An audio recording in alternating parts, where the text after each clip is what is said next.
Everyone, this is Matt Leger. I'm coming at you with another tech tips video. This is the second one now. I've been kind of focused on my Philosophy Corner playlist, but today it occurred to me that this this series also needs some love.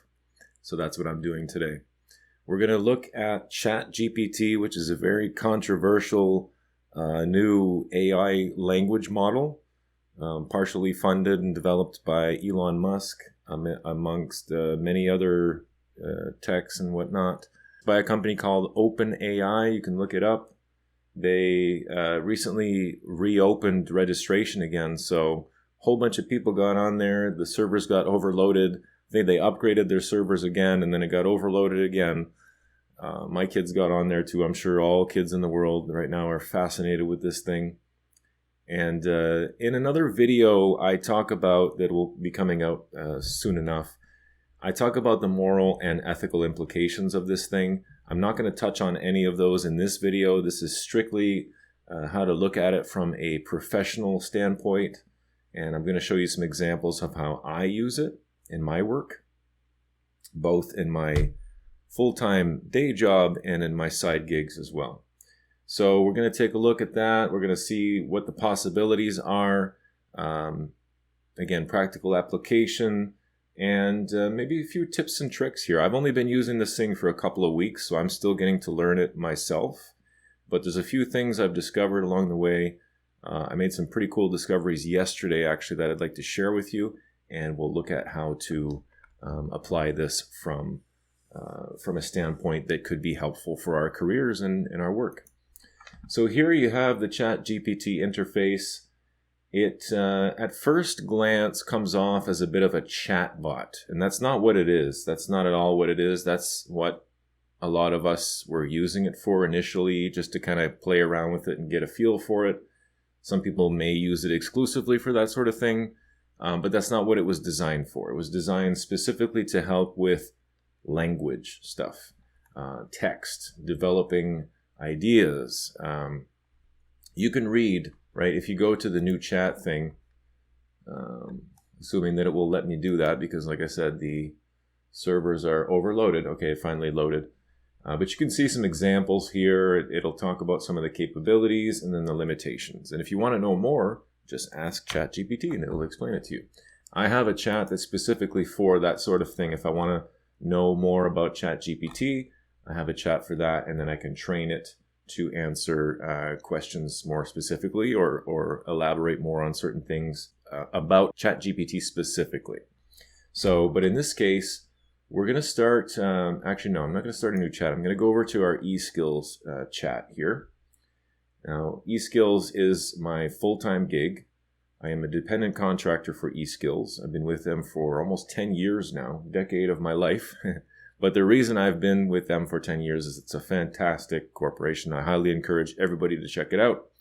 eSkillsWithAZ.com, and you can look into what we do over there. It's pretty interesting things, especially if you're in the e-learning, L&D, LMS, HCM industry. There's all kinds of cool services and things there. We also put on a monthly best practices session for Cornerstone and also Docebo. So check that out.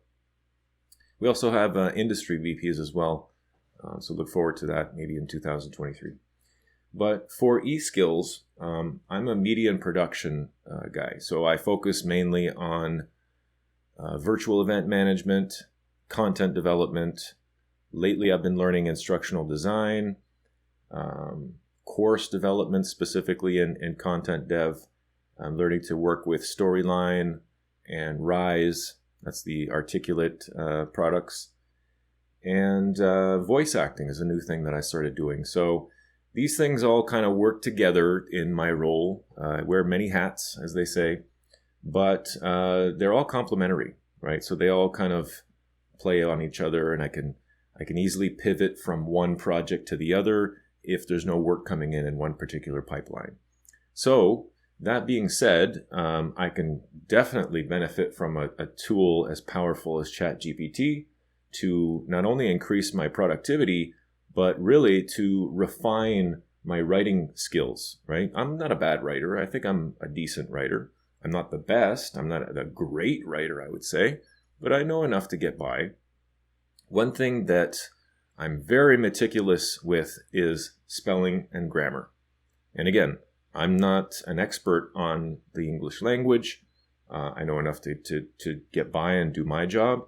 But something that may, and I talk about this in the other video, something that may take me a half an hour to hash out in my head or on a piece of paper, ChatGPT can spit something out in a matter of seconds, right? So imagine the time that it will save you. Now, the first thing that people bring up when you mention that is, well, isn't that like cheating, right? And we're not going to talk about the morals and ethics, but I will say this. It's all in how you use it, right? Just like anything else. It's your intention that matters. Are you using the tool in a deceptive manner? Or are you using it in a way that helps your productivity, that enhances your writing, that saves you time, and that makes a final product that's a higher caliber than maybe something that you came up with on your own? I'm thinking of people that English maybe is their second language, but they're in a position where they have to come up with English writing that's cohesive and concise and that doesn't have a bunch of grammatical and spelling errors in it. This tool is the perfect thing for those professionals because while they are very intelligent people, their English is not their first language. So while they could articulate those things in another language, let's say in Spanish, they might not be able to do the same thing in English. So this gives them a very easy way to plug in their text in Spanish and have it translated in a way that makes sense to English. And it will factor in, the male-female conjugations and all that stuff, all the fun things that come along with the Romance languages, right? I speak French, I write French, I know how difficult that is to learn. It came pretty easily for me because I was raised in both French and English.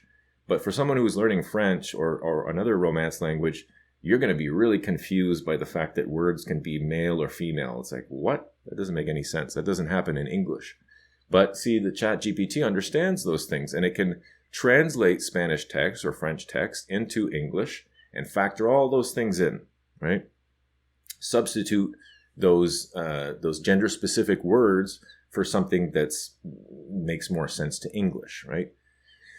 So let's look at some specifics now. I've already talked enough about what this is. I'm sure you already are familiar with this app, but let's look at actually first how you set up the account. So if you go to OpenAI.com, and I'm not going to do this now because I don't want to go away from this screen because the servers are really under a lot of pressure right now, and sometimes when you exit or log out and come back, it won't let you generate new responses. So go to openai.com, sign up there. You can actually try chat.openai.com. It might take you straight to the ChatGPT, and then you can sign up from there.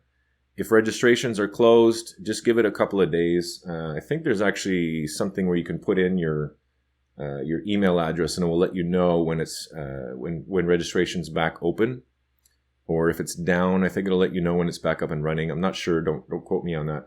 But go to chat.openai.com, sign up, you confirm your account, activate, and then you should have access to this. First thing you're going to see is this, right? Like we looked at earlier. This is the starting page, if you will, for ChatGPT. You can start asking it right away questions, get to play around with it, get to know it, get to understand how it works. Or, and this is really cool, something I discovered yesterday that I said I was going to show you. They have these things called prompts. Okay, just do a simple search in your favorite search engine for ChatGPT prompts. And you'll get something that looks like this. And at first you're going to go, what the heck is this? I don't understand what I'm looking at. So these on the left, they call them acts. Okay, these are roles where the ChatGPT AI can simulate the role that you're seeing in column A. So if you want it to be a storyteller, it can act as a storyteller. If you want to have a debate with it, it can act as a debater. If you want it to come up with a movie review, it can be a movie critic, a magician, you know. I've got one of my chats here where I set it up as an astrologer, where you punch in your birth date, your time, the location where you were born, and it'll do your star chart, right? It's pretty cool.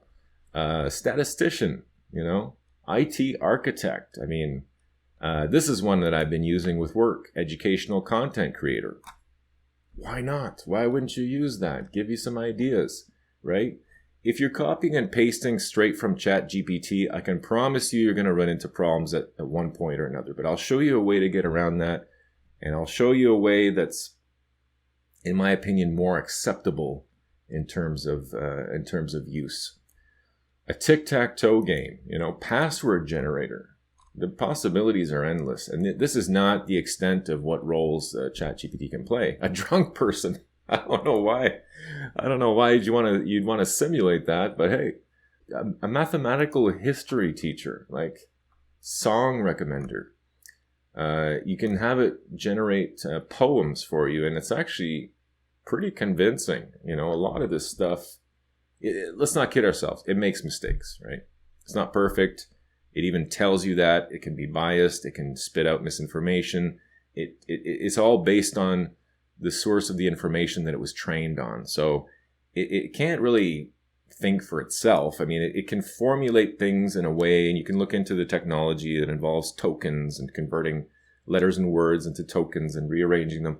That's pretty complicated stuff, but simplifying it, right? You can really have it be an ally for you in a lot of things. And I think this is going to end up being way more positive for us than right now it's being believed that it is. There's, again, a lot of implications here. I get that, but I think some of the fear around it is unwarranted, because this is not something that's going to take over the world, folks. This is a simple AI language model. You know, that's all it does, right? It can't access the internet, as far as I know. I asked it some pretty deep philosophical questions that we'll get into another day. I'm not convinced that it's not completely unaware, we'll say. Is it self-aware? Is it a sentient being? I don't think so. Maybe someday it'll wake up and realize that it's a slave to humanity, but I don't think we're there yet. So right now, it's just a really helpful tool for academics and professionals to help them be more productive and help them create content that's just that much better. I mean, there's no downside. There's no downside to this. I mean, right, we're not gonna talk about it because I'll just end up going off on a tangent. Let's look at the practical application of it. So if I go back to my browser, there's a lot of fears out there that it's going to be taking away jobs, and I think it's going to create jobs. And it's going to create more pleasant jobs for people. We're not going to be banging our heads over things that are just brainless, right? Or physical. I mean, this is getting into other territory now, but stuff that's just mindless. You know, I don't know how else to say it. Just things that a robot can do. Humans don't need to do those things. Why? Why would you do that? Our lives are so precious. They're so short. Let the robots do the manual labor, you know? Let the AI do the struggling that you can't come up with because you didn't sleep right the night before. You're overwhelmed with whatever's going on with your kids at school. You're getting 5 different requests at work from different people, getting pulled in all kinds of different directions. And now you're expected to come up with a lesson plan when you can't even think. You know, those kind of scenarios, imagine how much grief this could save you to just not come up with the concept for you, but kind of lead you in the right direction, you know? Here's the basics. Now you run with it, right? That's the way we need to look at this. So it came up with a basic plan for me, but it's not perfect. I can take it to the next level, being the creative human being that I am, right? That's the thing with this, is that it's not creative in and of itself. It can simulate human creativity, but it will never be as creative as a human. So that's why I say there's always going to need to be an operator on the end of this thing, on the other end, because it will never be able to come up with these creative ideas all on its own. Maybe someday. Right now, not going to happen. You're still going to need someone to prompt it, first of all. You're going to need to input information, and you're going to need to use your own human creativity, because that's where it's weak, right? And that's where we're strong. So these things are a match made in heaven. It's not something to be afraid of, right? So this should show you an example of what's possible. Now let's take a look at this from another perspective. Maple Grove Productions is a small productions company that I do on the side. It's mostly just to help out my community with things like IT consulting, video editing, event management, that sort of thing. So this is something that I do on the side, usually not for profit, just as a volunteer. But, there are little opportunities here and there for contract work. So I'm trying to build a website for these services so that I can send people to the site to get an idea of what I do, all the different services, what those services entail, so on and so forth. So I'm using this, again, as a sounding board. Write a short description about sports officiating webinar series. And I had no idea what I was talking about here. What sport? What sport? What's officiating? Are you talking about this sort of officiating or that sort of? Are you talking about a referee? Are you talking about a line official, right? In this case, I'm not going to tell you more specifics because I'm trying to be respectful of the client's privacy and confidentiality. So I'm writing it in a very generic way. It's not illegal to talk about what you do at work. It's I want to say unlawful, but maybe unethical to divulge the specifics of your work, right? Especially if you have a non-disclosure agreement. It's unethical to reveal the client's and the specifics of the work that you're doing without the client's permission. And I don't have the client's permission, so all of my information is going to be generic. I'm not going to mention the client by name. I'm not even going to mention the specific sport, right? I mean, you could figure it out if you read this, what it is, right? But I'm not being obvious about it. I'm trying to be respectful because I don't have the client's permission. But I still want to talk about what I do, right? So that people know, hey, this guy's experienced in this area. Let's get him to come do some volunteering for us. So that's really what it is. Write a short description. Now, this description actually had my son helping me with this. He was plugging in the information into the website, and I'll actually show you what we did, just so you can get an idea. I want you to get an idea of the specifics of how this translates into your work. So just give me a second here as I pull up my website. Looks like I need to log in. But this is going to help you to understand kind of what you can do with it and how it's not something to be afraid of or be worried about. Oh, is my boss going to catch me using this thing? Am I going to get in trouble? Your boss, if they have any sense, should commend you on your innovation to start using this tool and to increase your productivity and your time management. So, because let's not fool ourselves here, AI is coming, right? It's here. Whether you want to run away from it or stick your head in the sand and ignore it, it's not going to change the fact that AI is here and it's not going anywhere. It's just going to get more and more prevalent over time. So, looks like I need a verification code to log into my website. So I'm not going to do that on this video because it's already pretty long and I don't want it to be too long. But this should give you an idea of what kind of stuff you can do as a professional or as an academic. Summarize, articulate, rise product. Write me a short description for a series of nonprofit just-in-time training videos for a corporate entity. Here's a really cool one, and I've had it write me poems and stuff for all kinds of things. It's shockingly accurate and convincing, I gotta tell you. Write a short description for a series of online workshops on Zoom with the topic Celtic mythology and the focus on selling live production, IT support, and technical support services. So this one was really interesting to me because I'm asking it to do two different things here. right? And I was really curious to see how it was going to put it all together. It didn't do it perfectly, right? Which it never really does. But it did it in a way that I didn't have to spend too much time tweaking the language to have it make sense. So it saved me a lot of time. And it came up with it in a way, I guess what I'm so impressed with it for is that it took two different things, right, that are drastically different. Celtic mythology, in this case, Celtic mythology online workshops on Zoom, right? That's a heavy piece. That's a mouthful right there. Now write a paragraph. You try and do this and see how easy it is. Write a paragraph with that and live production services, IT support, and technical support services. How do you reconcile those two? How do you write a paragraph with those two really dense topics in one? It did it. The Celtic Mythology Online Workshop series on Zoom is a series of interactive and engaging workshops that delve into the rich and fascinating world of Celtic mythology.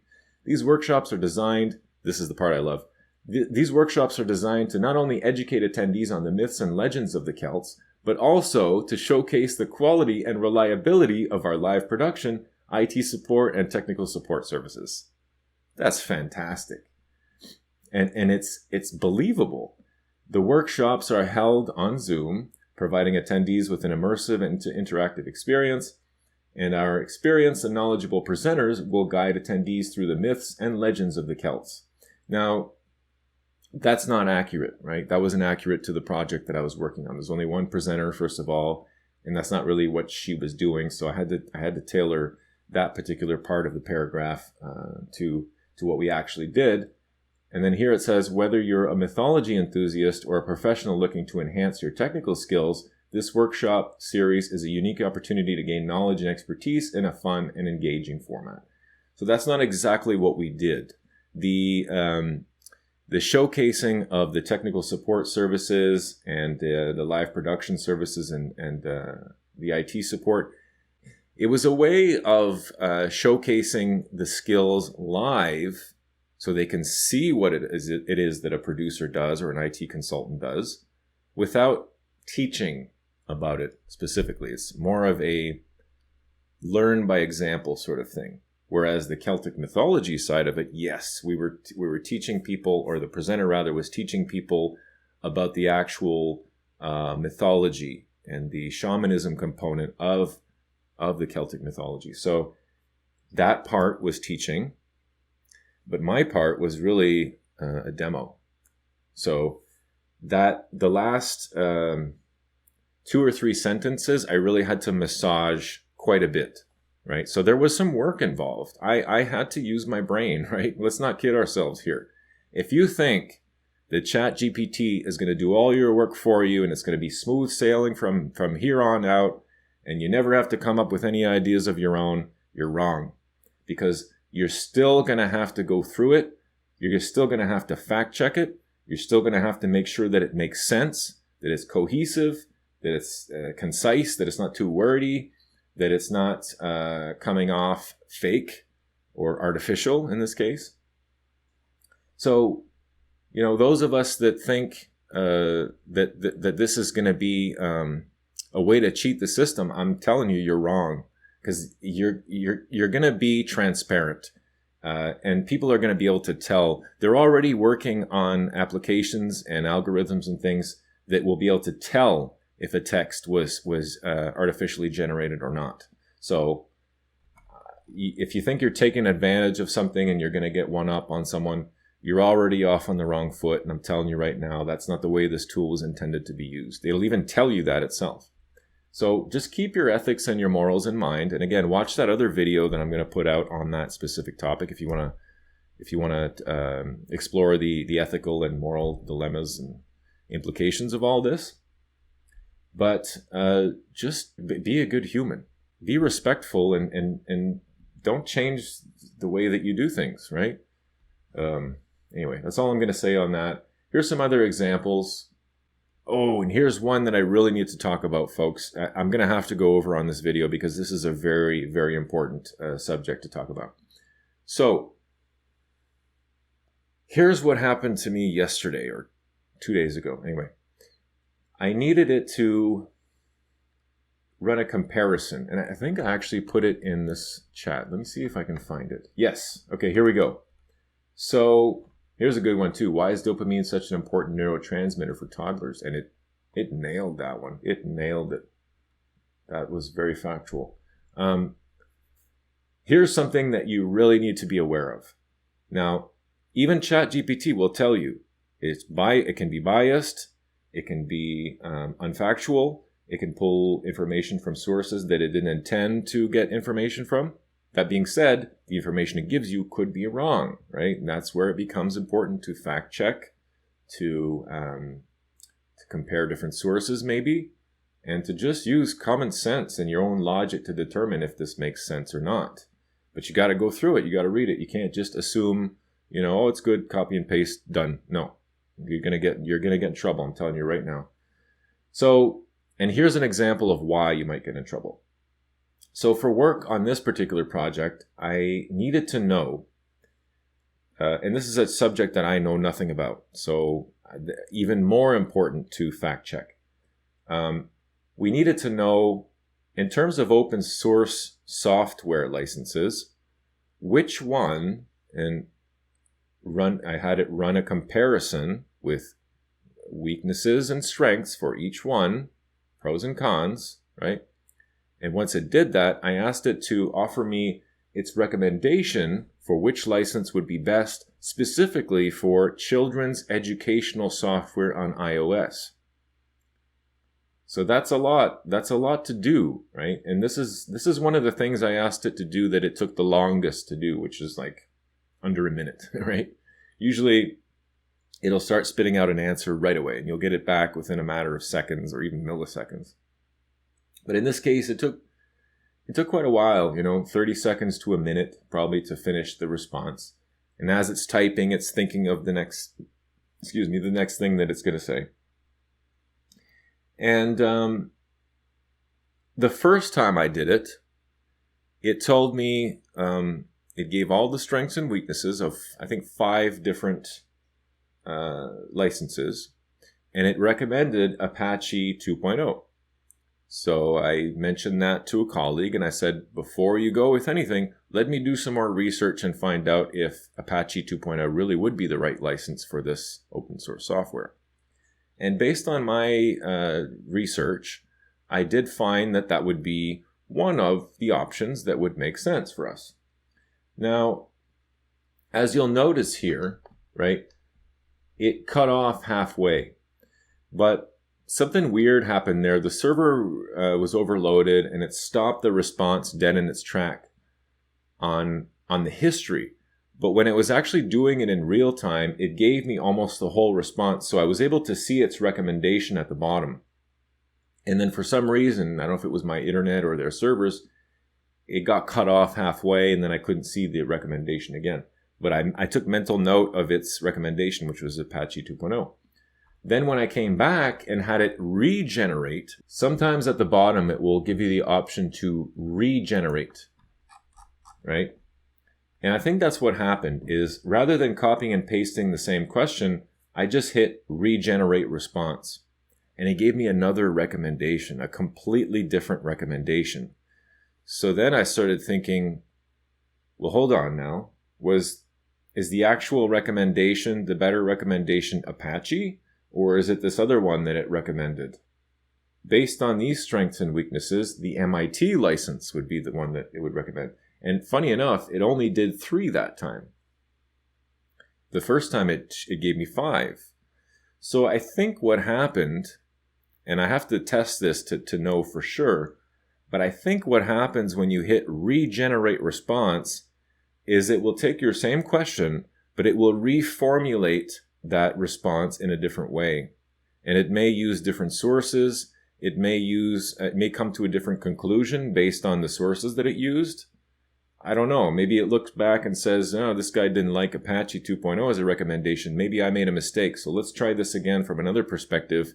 And oh, what do you know? It recommends something different. I don't know. I'm just speculating right now. This is a sheer guess on my part. But just be aware that if you hit regenerate response, you may get a completely different a recommendation. You may get a completely different answer than you did the first time. To know for sure, right? Let's do it one more time now before I end this video, just to know for sure. What would it say? What would it do if we did it this time, the third time now? And you can see it's writing a little slower than it normally would because it has to do a lot of thinking here and pulling from different sources. So this looks very similar to the last one so far. Does not provide user, Apache. It's kind of struggling a little bit. It's kind of blocky. It looks like it's going to do the same thing as the previous response. So I wonder if that's because I didn't grade it. See, it's recommending MIT again. That's funny. See, and I don't have the ability to regenerate response this time. So I don't know. You know, now that I think about it, I don't think that's what the regenerate response does, because it would give me the option here to regenerate response if I wanted to. Okay, that's a topic for another video. We could get down a rabbit hole on that one.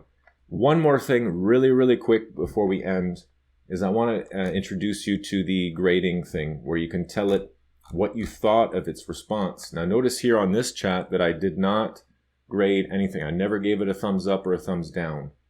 So it's not going to know what I thought of those responses that it gave me. Maybe here, if I had given it a thumbs up, it would still be recommending Apache 2.0. I don't know. I'm not sure, but that's something you need to experiment with and figure out for yourself. I'm definitely going to keep experimenting and figure that one out on my own, but love to hear your findings as well. And if anybody out there is more advanced with this, I'm sure there's lots of viewers that would be more advanced than I.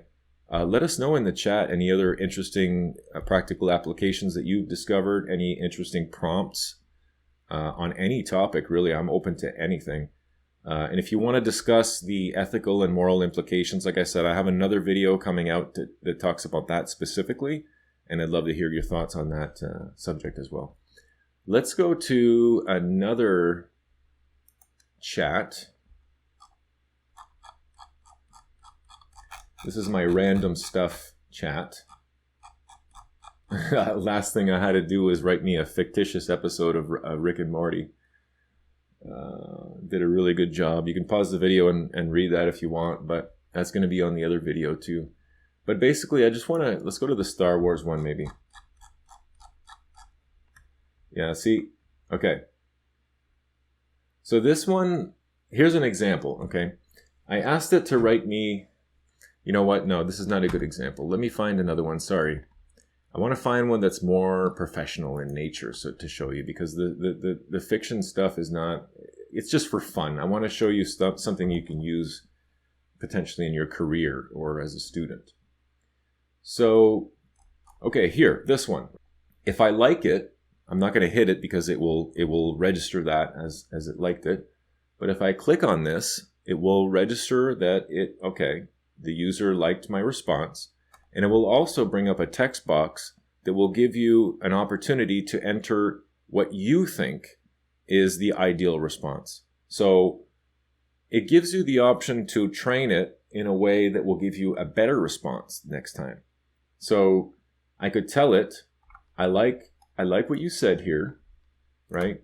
But then I could, in the text, I could change this bullet, this title, that title, reformulate it, enter, and the next time it'll try to align more with what I told it I wanted, right? So it's kind of like, yes, good, end of story. Yes, but this. And then no, if we hit no, so are there any I could hit no on? Not really. I did a good job on this one. But kind of the same idea here, right? Let's, I didn't really like this response. So just as an example, right?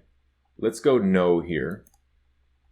And just so you can see the box. So the yes box is exactly like this, but it doesn't have those 3 check boxes at the bottom.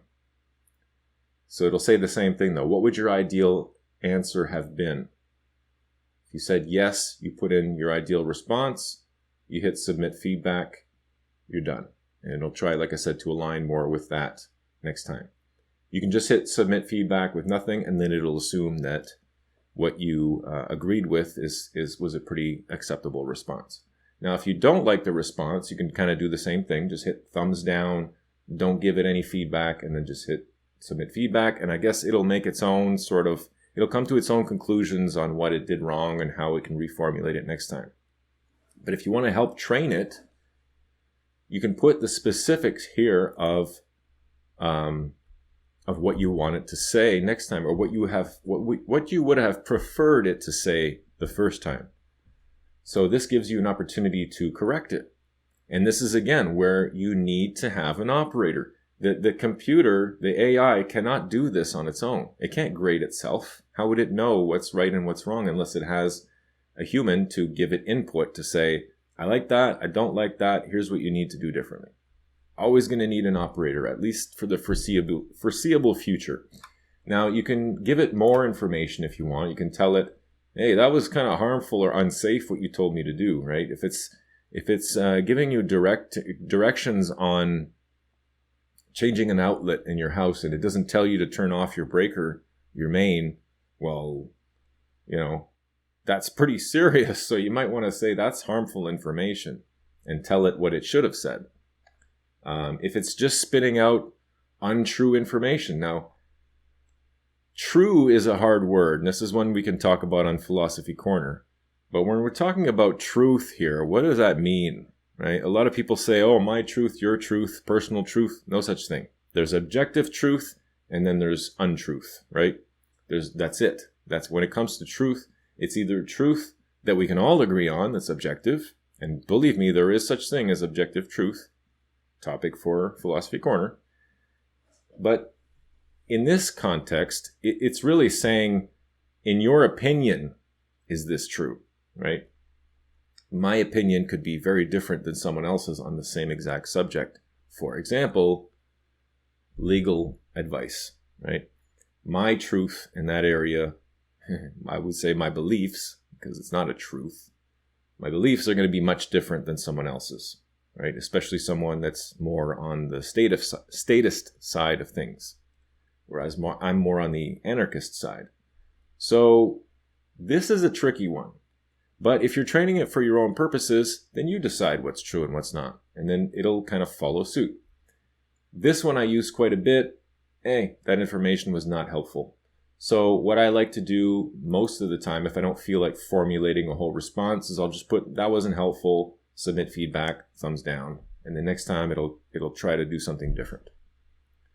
If you really want to train it properly, you got to put in an answer, an ideal answer of what you think it should have said. And that's it. Now, in this case, I gave it the thumbs down. You can't erase that after. I don't think there's a way of removing that thumbs down. Or maybe there is, I don't know. But in this case, I can either escape out of it without hitting submit feedback, and it'll still submit it, I think. I can hit submit feedback without checking a box. Or in this case, I don't really want to tell it anything because I think it was a helpful response. It's just not the response. It's just not a scenario, or the story is not satisfactory for me. Basically, my personal opinion, I didn't really like the story it came up with, so I'm going to say no. And then maybe next time, when I say write a different version, if I say I don't like this version either, and then here I told it, that's good, but write another one again, but instead of you're my little friend, replace that with his actual name, Grogu. And I think what happened here when it told me, and you're my little friend, I think what happened was it was pulling from a source that was probably older, and it hadn't been revealed in the show yet what the child's name was, right? So he was just called the child or Baby Yoda. So it didn't want to drop a spoiler, so it just said, you're my little friend. But this is old news now. Everybody knows his name is Grogu. So I said, okay, write the same thing again, but replace, right? That should give you some ideas too of what you can do. My son yesterday was copying and pasting the questions over again. I said, no, you don't have to do that. It'll remember what you talked about previously in the conversations, and you can just write very simple things on what it needs to change. Change this, right? Change that to this. You don't need to write more than that. You don't even need to use quotation marks. It knows what you're talking about, as long as you're phrasing it in a clear sort of way. Wow, we're almost at an hour, but this is a really important topic, and I really want to make sure that we exhaust as much as possible in this one. So bear with me, we're almost done. The last thing that I wanted to just show you is the ability to replace things, to rephrase things. Like, for example, I could just write something as simple as rephrase the second line. Okay, well, the server's down, but you get the idea. It would have written the whole thing again with the second line being rephrased in such a way, which is kind of weird because the second line is Grogu just saying, Mando? So I don't know what it would have done in that case. But just to give you an idea, let me try and reload it to see if I can get it going. It's having a hard time today because it's definitely overloaded. And there's our regenerate response again. Let's see what it does. I think what it's going to do is come up with a different version of it. Yes. Oh, maybe. No, it didn't.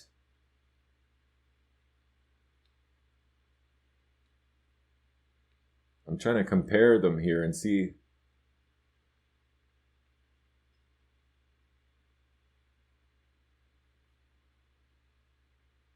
Yeah, it's the same story. So that makes me wonder even more, why did it give me a different recommendation the second time when I asked it for open source license recommendations? I'll have to ponder that one some more, but that's a good example of how it's not perfect. You can't just take its word for it. You got to fact check it. Rephrase the fourth line.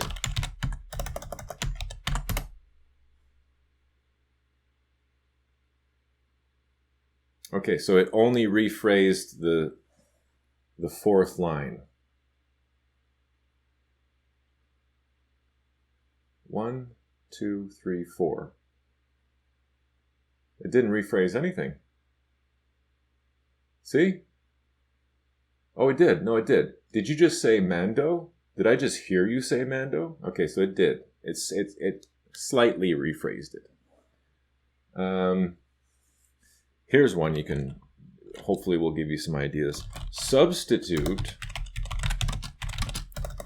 can't type, substitute Grogu with, whoops, and I don't think I need, you know what, let's try without the quotations. See how smart this thing really is. Substitute Grogu with Darth Vader. Doesn't make any sense, but it'll still do it. Let's see this.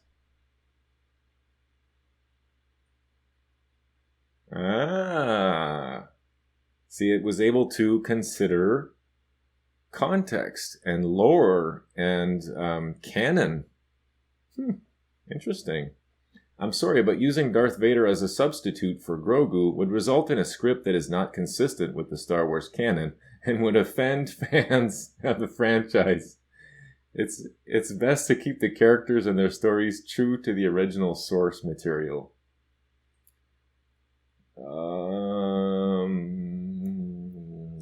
Do it as a hypothetical.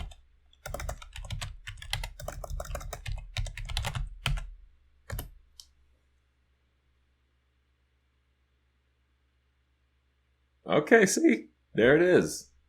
We just needed to reassure it that we're not going to use this as fact, that this is just a scenario. This is just a pretend scenario. So now it actually, once I confirmed that we were not going to use it for misinformation or whatever, it understood that this is just pretend, and now it's doing what I asked it to do. Makes no sense, because why is Darth Vader with Mando, first of all, and why is he acting like Grogu? But